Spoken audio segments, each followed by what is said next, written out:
صوت الصحافة، نبض الخبر. يونس روحي يقترب من تمثيل المغرب بدلاً من السويد.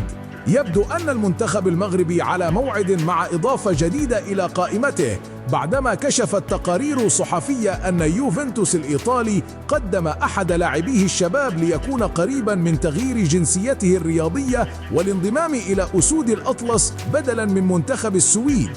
المصادر أوضحت أن الأمر يتعلق بالظهير الأيسر يونس روحي لاعب يوفنتوس الذي كان محور حديث وليد الركراكي في مؤتمره الصحفي الأخير دون أن يكشف عن اسمه. المدرب المغربي أكد وقتها أن هناك تحركات لتغيير جنسية أحد اللاعبين لتعزيز هذا المركز الذي يعاني من نقص واضح. روحي صاحب 21 عاما يحمل الجنسية السويدية، وشارك مع مختلف الفئات العمرية لمنتخب بلاده وصولا إلى منتخب تحت 21 سنة، حيث خاض 13 مباراة دولية وسجل هدفا.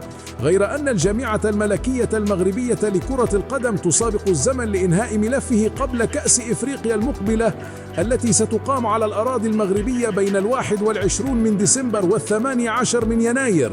يعاني المنتخب المغربي منذ فترة من ضعف واضح في مركز الظهير الأيسر، وهو ما يدفع وليد الركراكي إلى الاستعانة بنصير مزراوي في هذا المركز، رغم أنه معتادا على اللعب كظهير أيمن. ولهذا فإن ضم يونس روحي يمثل خيارا مهما لحل هذه الأزمة. روحي لفت الأنظار منذ بداية الموسم تحت قيادة المدرب إيغور تودور، حيث وضعه ضمن قائمة الفريق الأول لمواجهة بارما في افتتاح الدوري الإيطالي. هذه الخطوة أكدت أن مستقبل اللاعب يبدو واعدا، وأنه مرشح ليكون أحد الأسماء البارزة في المرحلة المقبلة سواء مع ناديه أو المنتخب الذي سيمثله. صوت الصحافة، نبض الخبر.